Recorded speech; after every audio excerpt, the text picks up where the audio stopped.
Okay, so we're in Genesis 35.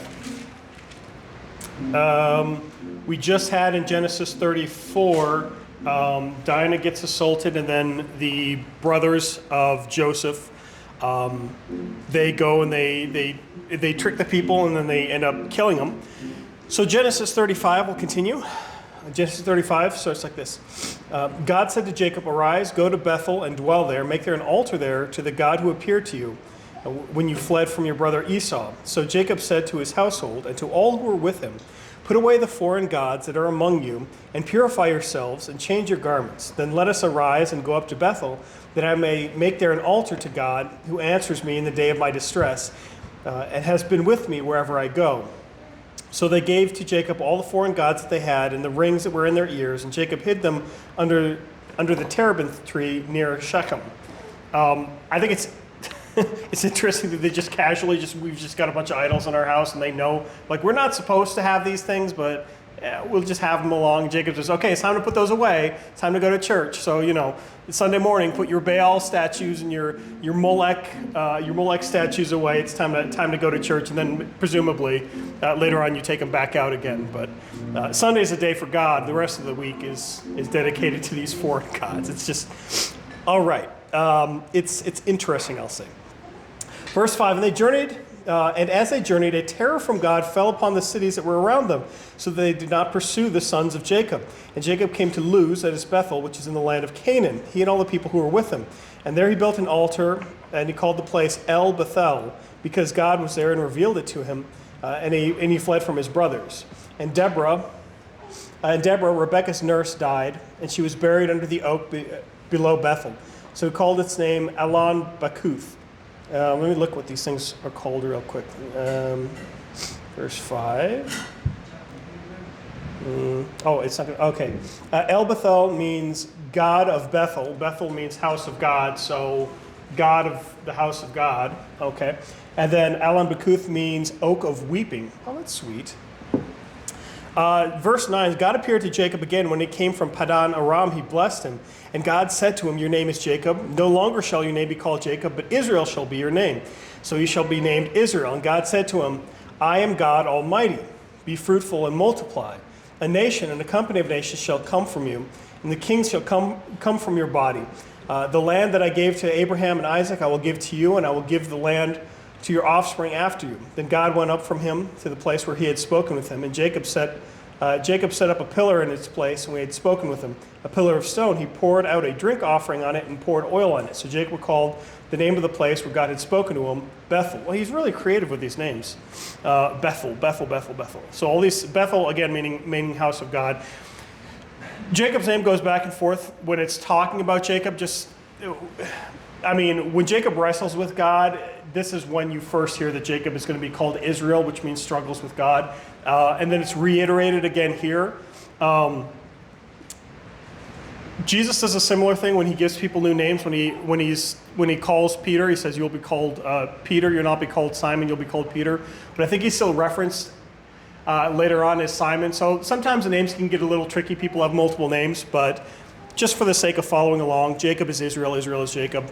And then going on further, it's going to start referring to him more and more as Israel. All right, verse 16. Then they journeyed from Bethel, and when they were still some distance from Ephrath, Rachel went into labor when she had hard labor. And when her labor was at its hardest, the midwife said to her, "Do not fear, you have another son." And as her soul was departing, for she was dying, she called his name Ben-Oni, but his father called him Benjamin. So Rachel died, and she was buried on the way to Ephrath, that is Bethlehem. Oh, interesting. So if you're curious, again, this is another one of those places that has multiple names. So she's on her name to Bethlehem when she gives birth to Benjamin. And Jacob set up a pillar over the tomb. It is a pillar of Rachel's tomb, which is there to this day. Israel journeyed on and pitched his tent beyond the Tower of Eder. So it's interesting, it calls him Jacob and it calls him Israel, kind of back to back. Ben-Oni could mean son of my sorrow or son of my strength. Benjamin means son of the right hand.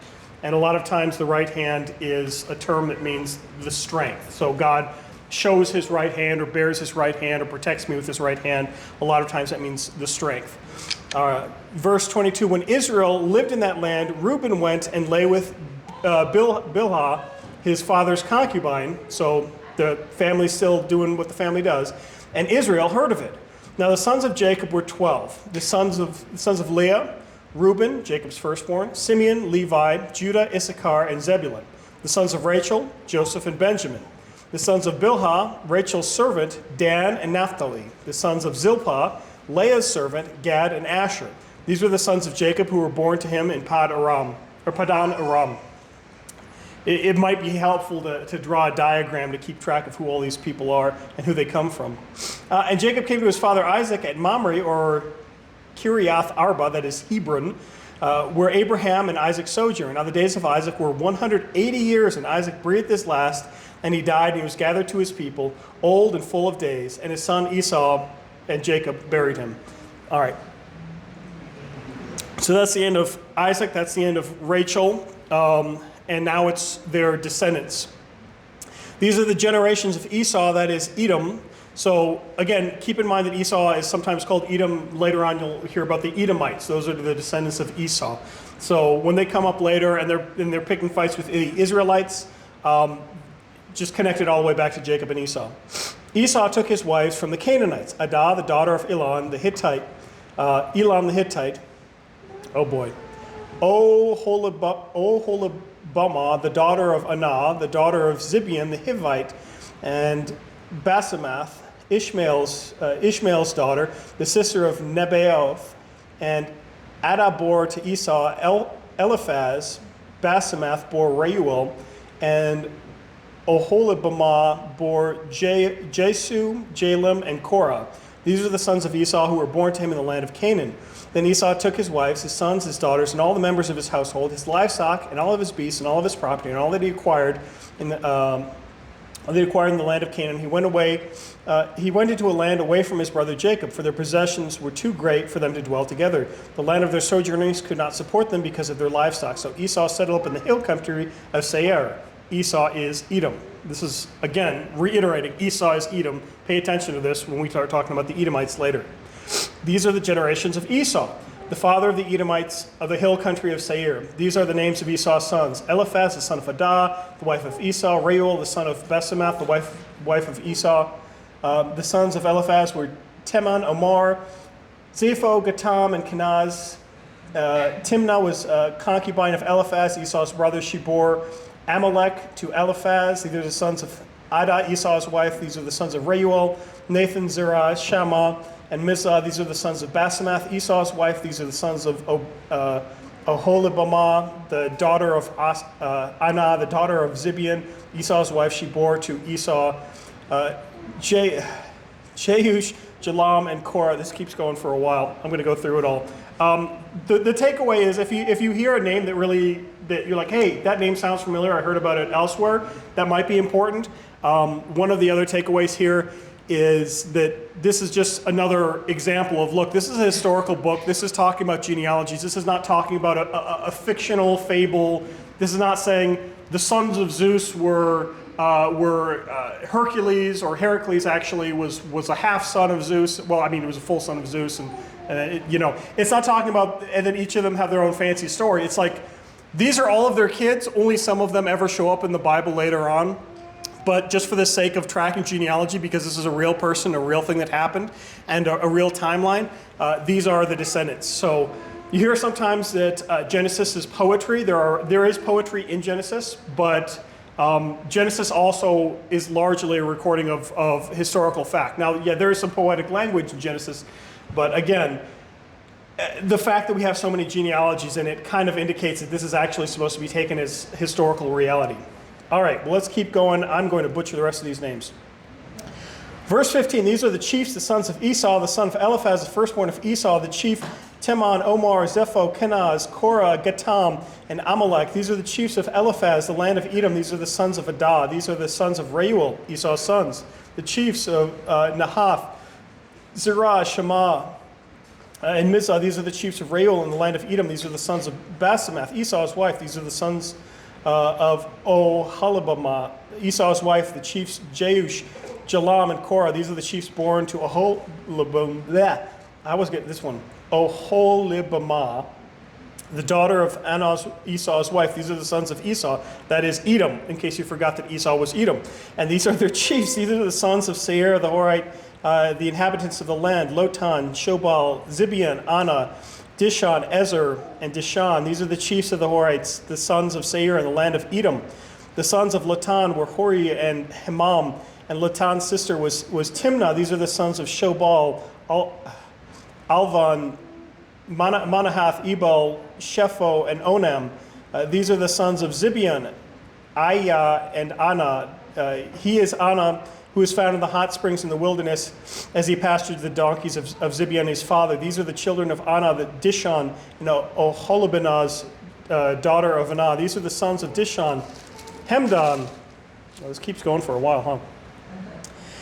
Eshban, Ithran, and Cheran. These are the sons of Ezer, Bilhan, Zavan, and Akan. These are the sons of Dishon, Uz, and Aran. These are the chiefs of the Horites, the chiefs Lotan, Shobal, Zibeon, Anna, Dishon, Ezer, and Dishan. These are the chiefs of the Horites, the chief by chief in the land of Seir.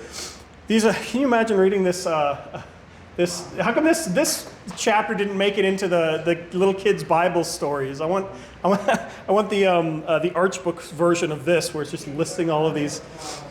These are the kings. I imagine somebody has taken this, somebody who just really loves history, has drawn a really great diagram as a result of this. But for me, I'm swimming in this. These are the kings who reigned in the land of Edom before any king reigned over the Israelites. Bela, the son of Beor, reigned in Edom, the name of his city being Dinhabah. Bela died, and Joab, the son of Zerah of Bozrah, reigned in his place. Joab died, and Husham, the land of the Temanites, reigned in his place. Husham died, and Hadad, the son of Bedad, who defeated Midian in the country of Moab, reigned in his place. The name of the city being Avith. Hadad died, and Samlah of the Masrekah reigned in his place. Samlah died, and Shaul of Rehoboth in the Euphrates reigned in his place. Shaul died, and Baal-Hanan, the son of Ekbor, reigned in his place. Baal-Hanan, the son of Ekbor, died. Hadar reigned in his place. The name of the city being Pau. His wife's name was Mehitbal, the daughter of Matra, the daughter of Mezhab.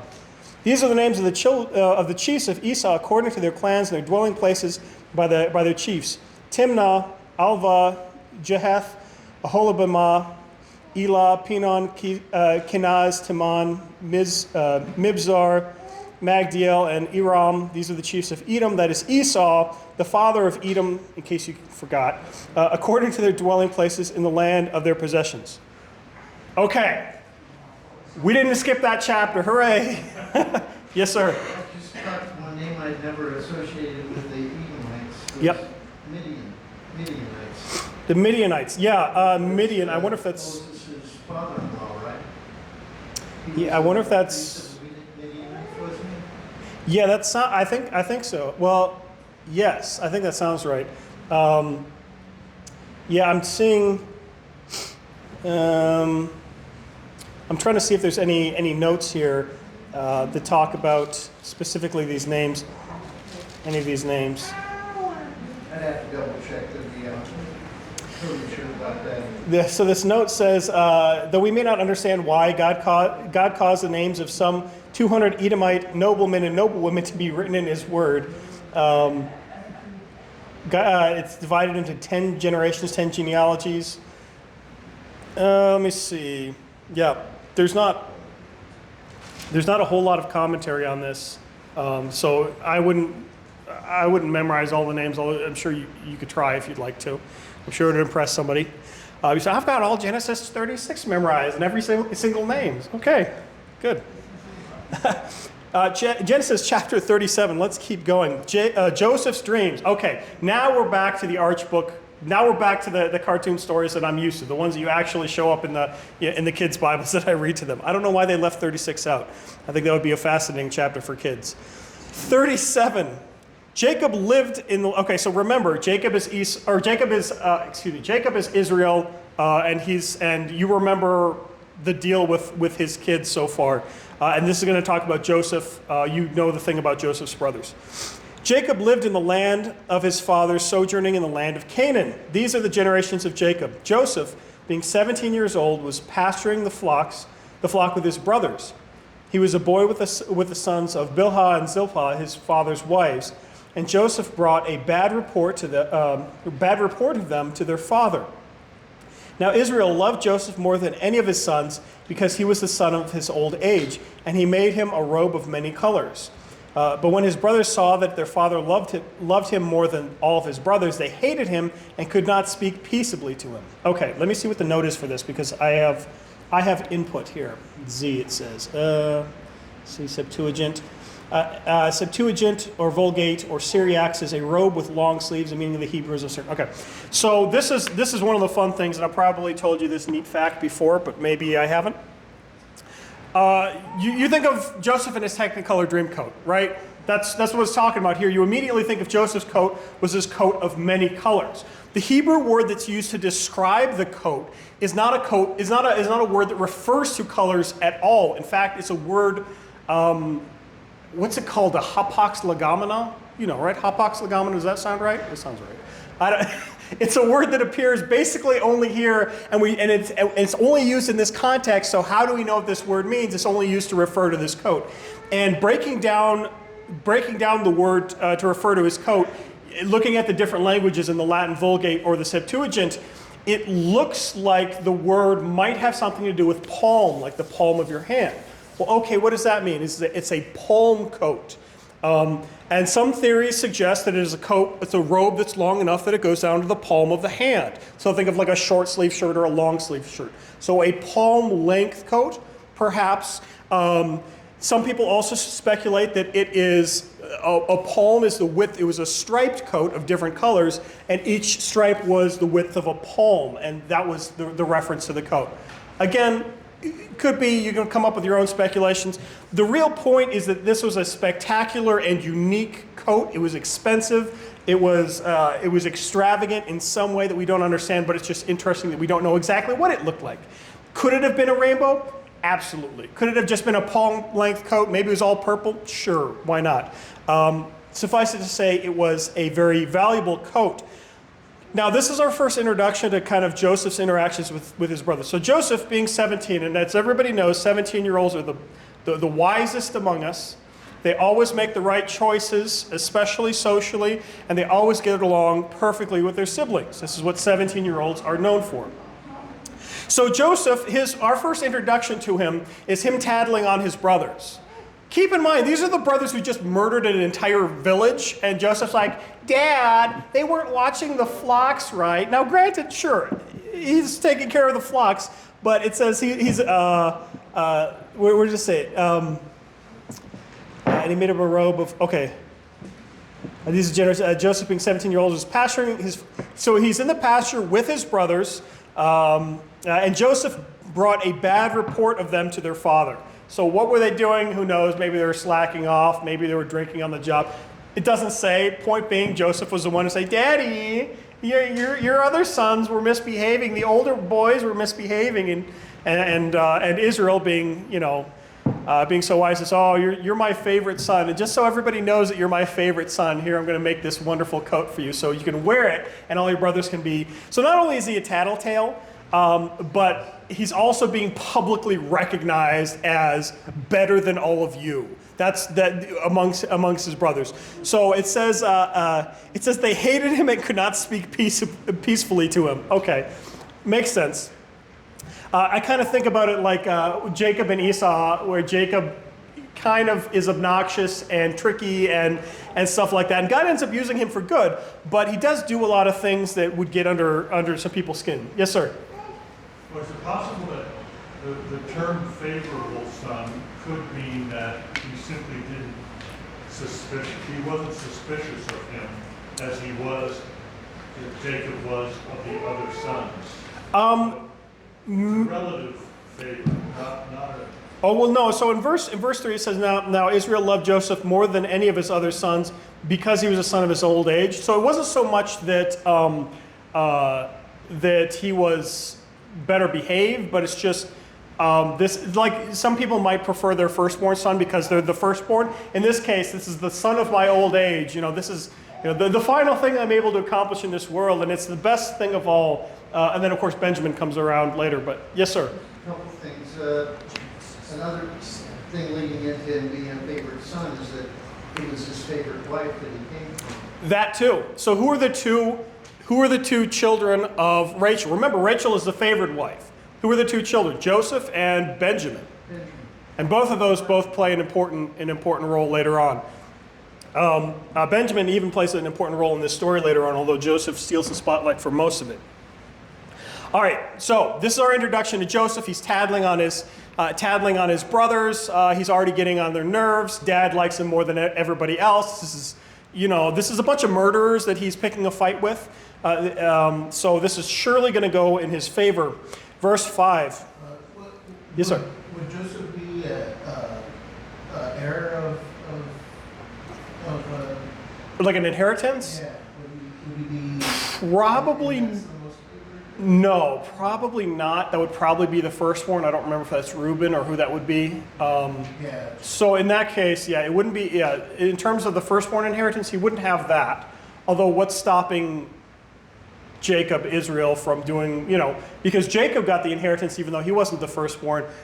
There could be some sort of way that would happen, but at least that much so far is not one of the reasons they don't like him.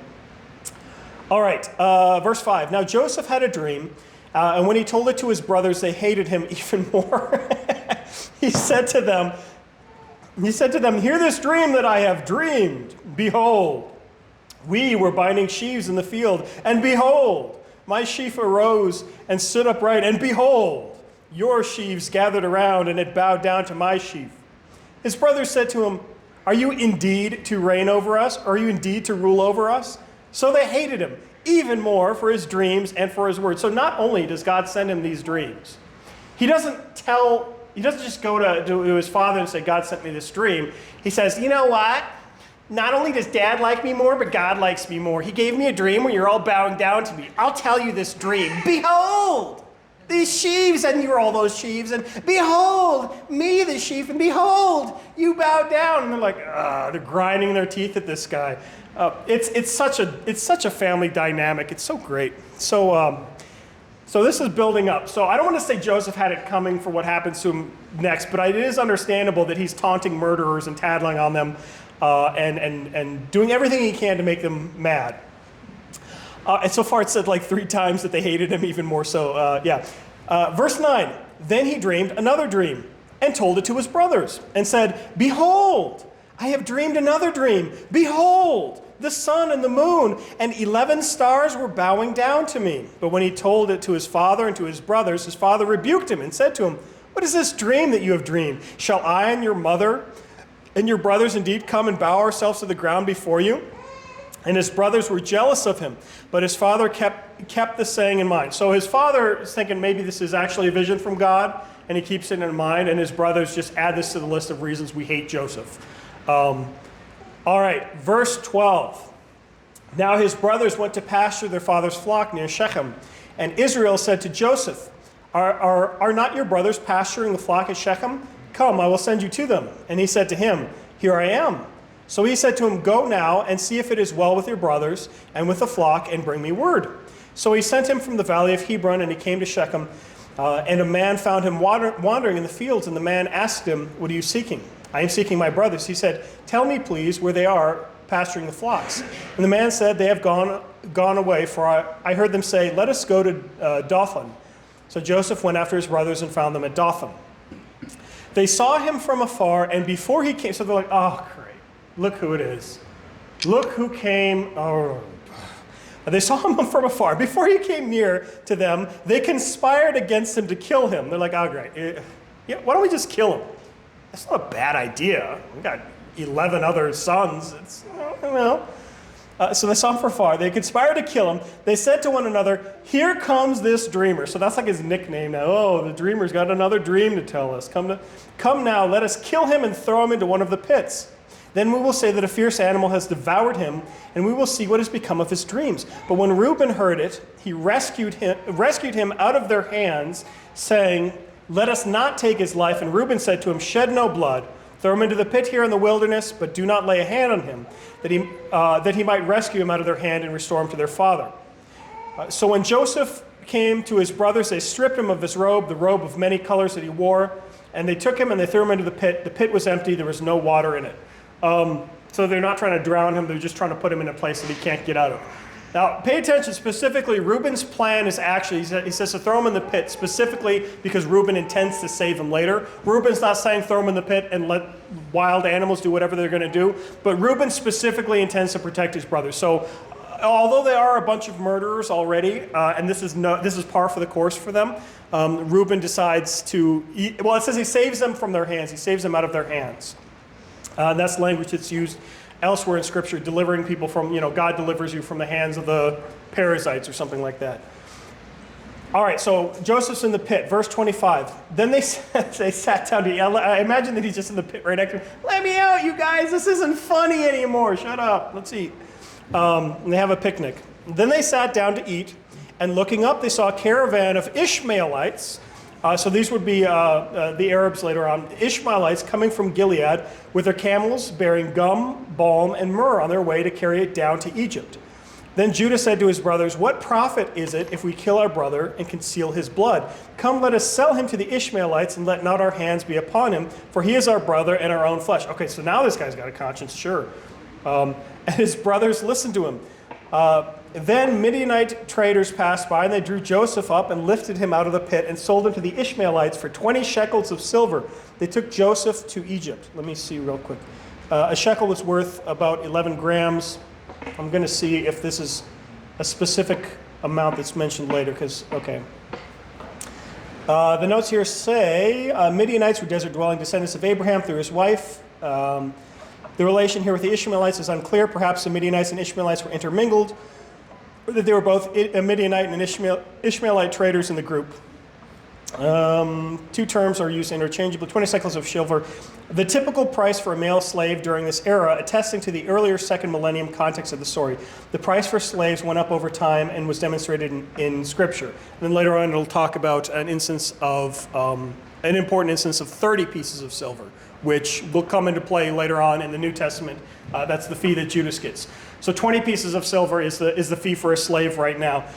So what they did is they took him and Judah said, let's sell him to slavery. I don't know if the goal was let's get some money out of it, or he was really having pangs of conscience, so let's not kill him after all. Even though they decided to put him in the pit, I don't know, I assume if they just left him there, then he would die anyway. All right, verse 29. Okay, so remember, Reuben had gone off and he was going to come back and he was going to free Joseph out of the pit. So he wasn't there when they were eating lunch and when they decided to sell him into slavery. So when Reuben returned and saw that Joseph was not in the pit, he tore his clothes and he returned to his brothers and said, the boy is gone, and I, where shall I go? Then they took Joseph's robe and slaughtered a goat and dipped the robe in the blood. And they sent the robe of many colors and brought it to the father and said, this we have found. Please identify whether it is your son's robe or not. And he identified it, and they said, it is my son's robe. A fierce animal has devoured him. Joseph is without doubt torn to pieces. And Jacob tore his garments and put sackcloth on his loins and mourned for his son for many days. All his sons and his daughters rose up to comfort him, but he refused to be comforted and said, no, I shall go down to Sheol to my son mourning. Thus his father wept for him. Meanwhile, the Midianites had sold him in Egypt to Potiphar, an officer of Pharaoh, the captain of the guard. All right, one of the things that you'll see multiple times throughout Scripture is this concept of tearing robes, sackcloth, and ashes. Sometimes there's no ashes mentioned here, but later on it'll talk about people sitting in a pile of ashes or putting ashes on their head. This is kind of an outward expression of mourning and grief. So imagine for a while in American tradition, we would have people who would wear black, maybe even a black veil or something like that. The idea was that you were it's like fasting. It's depriving yourself of bright colors. It's recognizing your grief. Sackcloth is presumably scratchy and uncomfortable to wear. Likewise, ashes are disgusting and they get everywhere, and it's hard to wash them off. So these people, they can't comfort him, and he says he will go down to Sheol, down to the pit, down to the land of the dead, where the dead reside. So he He will be mourning until he dies, is what he says. So he's not going to stop grieving. Let's see, what else is there? What was that? Yeah, they ripped their clothes. Well, so they didn't, traditionally the grieving is ripping the clothes. It's either grieving or great distress. So Jesus says something at one point. I don't remember what Jesus says. He says, basically claims to be God, and one of the high priests rips his clothes in response to that. And presumably these are expensive clothes too. But yes, it's either great distress, is tearing of the garments, rending of the garments you see sometimes, or it's great sadness. Torn clothes, sackcloth, and ashes, these sorts of things. Let's see if there's anything else specifically here. Took his robe, slaughtered a goat, and dipped the robe in the goat's blood. I'm not sure if I want to lean too heavily into that as like a sacrificial type thing. I don't really see too much connection there. Yeah. All right, I'll keep going. All right, chapter 38. It happened at that time that Judah went down from his brothers and turned aside oh great, this story. So in the the story of Joseph and Potiphar's wife and stuff like that. That's the next one that comes in the kids' storybook. You don't get the story of Judah and Tamar. It happened at that time that Judah went down from his brothers and turned aside to a certain Adulamite whose name was Hirah. There Judah saw the daughter of a certain Canaanite whose name was Shua. He took her and went into her, and she conceived and bore a son, and he called his name She conceived again and bore a son, and he called his name Onan. Yet again she bore a son, and she called his name Shelah. Judah was in Chezib when she bore him. So, okay. Yeah. This is going to turn into a really weird family story. Hey, good to see you guys. I was planning on coming out and visiting you if I didn't see you today. Wonderful to see you. All right, and Judah took a wife for his firstborn, and her name was Tamar. But Judah's firstborn, was wicked in the sight of the Lord, and and the Lord put him to death. Then Judah said to Onan, "Go into your brother's wife and perform the duty of the brother-in-law to her, and raise up an offspring for your brother." But Onan knew that his offspring would not be his, so whenever he went into his brother's wife, he would waste his seed on the ground, so as not to give offspring to his brother. And what he did was wicked in the sight of the Lord, and he put him to death also. The Lord put him to death also. Then Judah said to Tamar, his daughter-in-law, "Remain a widow for your father's house till Shelah my son grows up," for he feared that he would die like his brother. So Tamar went and remained in his father's house. This is a weird, again, it just gets weirder with Tamar and everything else like this. To explain the situation going on here, this guy's name E-R, and Tamar are supposed to be married.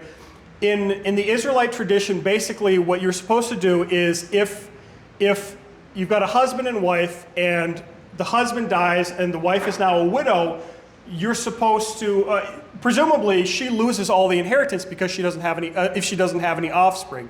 So it was the duty of the brother to marry that wife and then to marry her and then to give her offspring, so that she doesn't remain without somebody to carry on the lineage, to carry on the name. And this is the sin. This is the sin that's described here. Now, people will, Roman Catholics often point to this verse in particular and talk about this as the sin of contraception. This is why. And there's arguments against contraception that I would make, but I wouldn't use this verse for that. The real sin here is that Onan's job, go to your brother's wife and perform the duty of the brother-in-law to her, raise up offspring for your brother. Not just knock her up, but go and be a father to the children and continue the generation. And that was Onan's job. Now, Onan went over to the woman and he took advantage of her, but he never allowed her to be pregnant. He never allowed her to have offspring, which was his entire job. So God kills him as well because, one, he's taking advantage of a woman. Two, he's got a specific job that he's supposed to do. And not only does he doesn't just say, "No, I'll have nothing to do with this woman," but he decides to act on his own benefit, but then act against her benefit. So because of that, just like God killed God also kills Onan for being wicked. And yeah, so this story usually doesn't make it into the kids' books so much, but it does come up now and then. If it ever does come up, pay attention to exactly what was done wrong, what the promise was that was broken in order that the person was killed. All right, then Judah said to Tamar, remain a widow in your father's house, etc., until Shelah, the youngest son, grows up. In the course of time, the wife of Judah, Shua's daughter, died. When Judah was comforted, he went to Timnah to his sheep shearers, he and his friend. Here are the Adulamite. When Tamar was told, your father-in-law is going up to Timnah to shear his sheep, she took off her widow's garments and covered herself with a veil. Wrapping herself, she sat in the entrance of Eniam, which was on the road to Timnah. For she saw that Shelah was grown up, and she had not been given to him in marriage. So she's waiting for this youngest son to grow up to be given to him in marriage. When Judah saw her, he thought she was a prostitute, for she had covered her face. Grief. So what are you going to do, Judah? This is your daughter-in-law. He turned to her at the roadside and said, "Come, let me come into you," for he did not know that she was his daughter-in-law. She said, "What will you give me that you may come into me?" He said, "I will send you a young goat from the flock." And she said, "If you give me a pledge until you send it." He said, What pledge shall I give you?" She replied, "Your signet," so the ring, "and your cord and the staff that is in your hand." So he gave this to her and went into her, and she conceived by him. Then she arose and went away, and taking off her veil, she put on the garments of her widowhood. So again, this family does not cease to plumb the depths of depravity with their relations with one another. And yet, this is still the lineage that God chooses to work with. Verse 20, when Judah sent the young goat by his friend the Adulamite to take back the pledge to the woman's hand, he did not find her.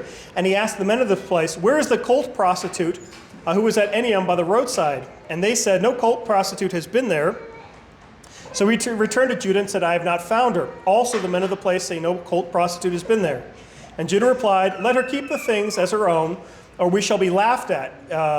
You see, I sent this young goat, and you did not find her."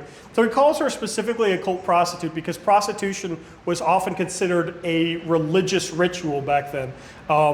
You would have female priestesses in the other religions around Christianity, around Yahwehism, around Judaism, whatever you want to call it. Every other religion did actually have female priests, but their job was to be a temple prostitute. So temple prostitutes, cult prostitutes were a regular thing. This was part of the worship. That was part of the income. That was part of the way that you could trick people to going into the temples. All right, verse 24. I'm going to just finish this chapter. About 3 months later, Judah was told, "Tamar, your daughter-in-law, has been immoral. Moreover, she is pregnant by immorality." And Judah said, "Bring her out and let her be burned." A little bit of a hypocrite there, huh? Don't you think? And she was being brought out. She sent word to her father-in-law, by the man to whom these belong, I am pregnant." And she said, "Please identify whose these are, and the signet and the cord and the staff." Then Judah identified them and said, "She is more righteous than I, since I did not give her to my son Shelah, and he did not know her again." So he was supposed to marry his youngest son to her, and he didn't do that. Didn't give her the right to trick him and do what she did, but still, he was unrighteous to her multiple ways.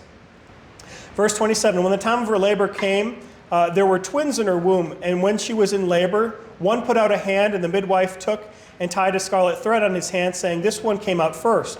But as he drew his hand back in, behold, his brother came out, and he said, "What a breach you have made for yourself." Therefore his name was called Perez. And after his brother came out with the scarlet thread on his hand, his name was Zerah. So then we get back to the story of Joseph and Potiphar's wife and all this other stuff. Again, you'll see why this story of Tamar is kind of skipped in the kids' Bible. It's that family doing what that family does best, coming up with weird and bizarre ways to sin. But again, this is a reminder that God uses sinful people to carry out his plan. And it's through these generations of people who, in spite of all the things they do wrong, God still remains faithful, even though they remain faithless. So are there any questions or comments before we close? All right, let's close with the doxology.